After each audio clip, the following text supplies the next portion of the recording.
The Expanded University, imaginative and boundless.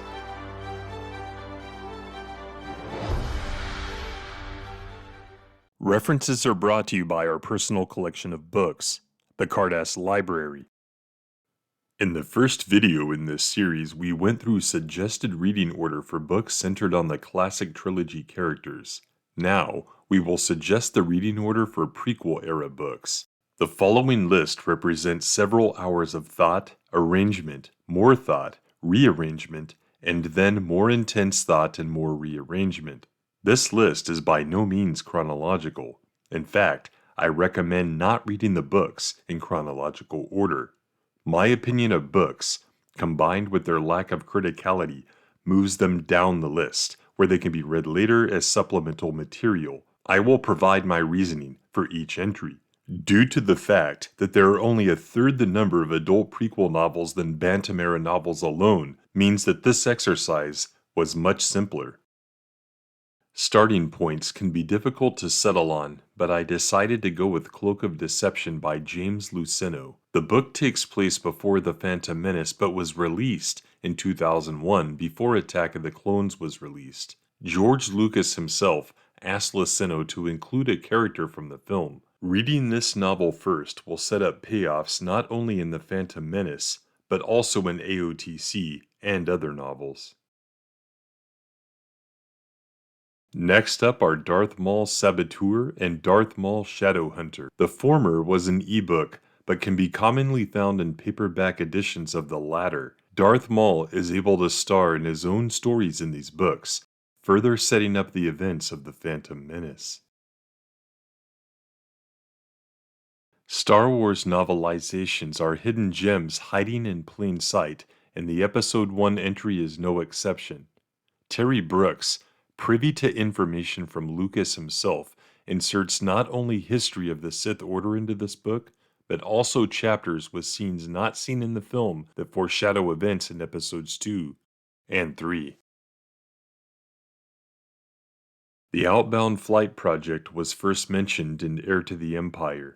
15 years later, Timothy Zahn was given the chance to tell its story and weave it into the prequel storyline, as the novel was released after Revenge of the Sith. It is a busy story, with Obi-Wan, Anakin, Jorah Sabaoth, and even Thrawn appearing. Darth Sidious's machinations need to be understood in this book before proceeding onto the following books, and thus its placement here. Any place in the timeline is a good time to read the superb Darth Plagueis novel by James Luceno. Due to its references to many of the preceding books in this list, I am putting it in this position. It tells the tale of not only the titular Sith Lord, but also Palpatine and galactic events. The events in The Approaching Storm by Alan Dean Foster are referenced in Attack of the Clones. The book further develops the relationship between Master and Apprentice, Obi-Wan and Anakin.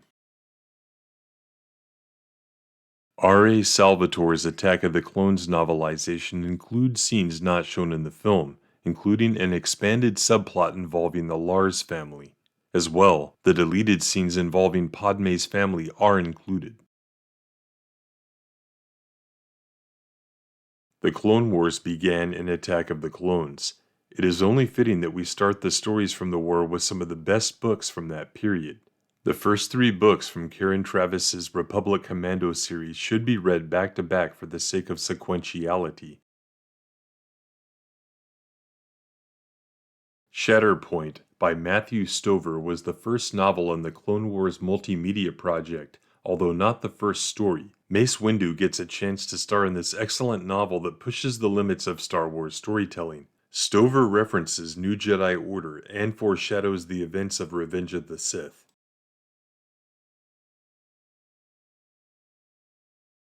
We will skip ahead to another entry in the Clone Wars multimedia project, Yoda, Dark Rendezvous. Yoda confronts Count Dooku, and much of their history is revealed. James Luceno's Labyrinth of Evil is next. The cover of the book touts it as a must-read prequel to Episode 3. A line in the film reaffirms this. The events of the book directly precede the film, leading right up to the Battle of Coruscant. The novelization to Revenge of the Sith has often been hailed as a masterpiece.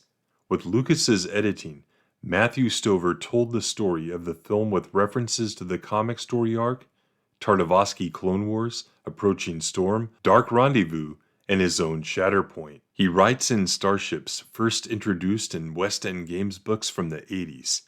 It is a can't-miss read.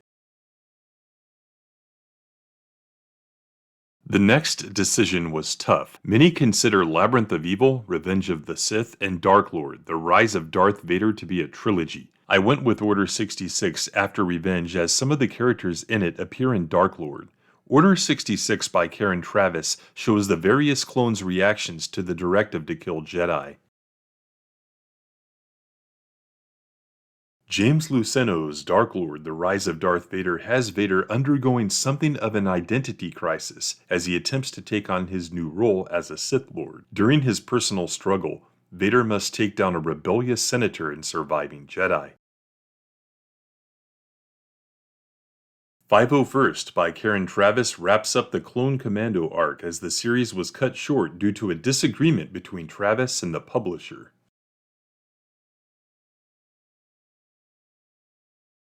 Next up are the essentially standalone stories, Incognito and Kenobi. Incognito is a short story that is included in the paperback release of the Kenobi novel and reveals some of the events leading up to Obi-Wan and Luke arriving on Tatooine. Kenobi is something of an Old West-style tale, with the former Jedi Master dealing with the local problems on Tatooine without revealing his past.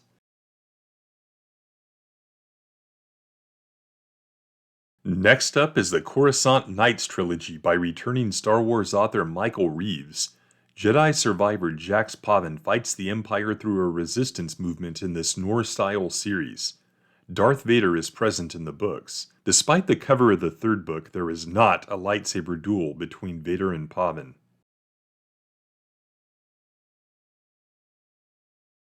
For The Last Jedi, Reeves teams up with Maya Catherine Bonhoff, who had actually co-authored the final entry in the Coruscant Nights trilogy without credit. Pavin has gone from Coruscant, but Vader and his Inquisitors are still a danger to him.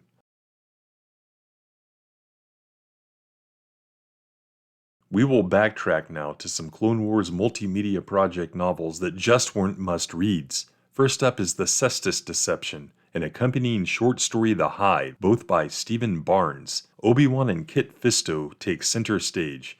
They attempt to prevent a planet from developing biodroids for the Confederacy. Although Count Dooku is on the cover of the book, he does not appear. However, Asajj Ventress does. The MedStar duology by the aforementioned Michael Reeves, now teaming up with Steve Perry, another veteran Star Wars writer, was written and published well before the Coruscant Nights saga. The series stars Jedi Barriss Offee, but the authors tie in character arcs from previous books, including Jax Pavin's father Lorne.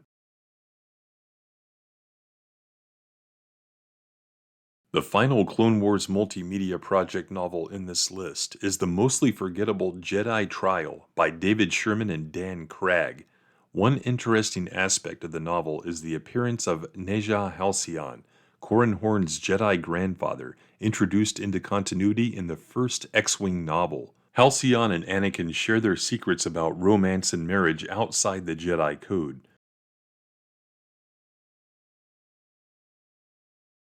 The Life and Legend of Obi-Wan Kenobi and The Rise and Fall of Darth Vader are young adult novels that tell the story of the prequels and classic trilogy from the point of view of the titular characters. Both are by Ryder Wyndham and are chock full of references for continuity buffs.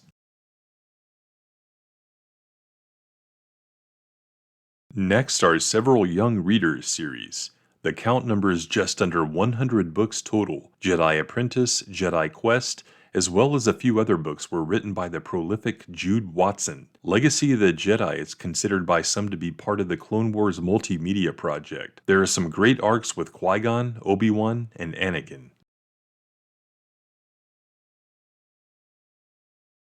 Rogue Planet by Greg Bear was a pretty forgettable novel set 3 years after The Phantom Menace. Other than the Jedi Apprentice books, it was the first novel released after the film. It is mostly notable for tying into the New Jedi Order series, with nebulous but obvious references to the Yuuzhan Vong.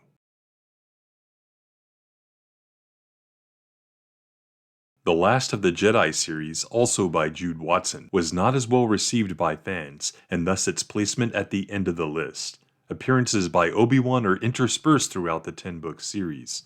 Here is the final list. The remaining books in this list, beginning with Maul Lockdown, are ordered by the same criteria as above: relevance, quality, publication date, and of least importance, where they fall in the timeline. In theory, the last books in the list should be the least relevant to continuity and the worst. My thoughts on the 2008 Clone Wars series and associated products are well known, so it is no surprise they appear here, at the end. Feel free, as you read the expanded universe, to return to this video and press pause. Before reading a book, check resources to see when it is supposed to take place and be mindful of that as you read. I feel this list will bring a reader maximum enjoyment as they go through the Star Wars expanded universe. In some ways, and although this list is not strictly by publication date, new readers will experience it as we the original readers did. Bookmark this video and keep it as you begin or re-experience the EU. Let me know in the comments if you agree or disagree with some or all these placements. Please check the playlist for all expanded university videos and subscribe to the channel.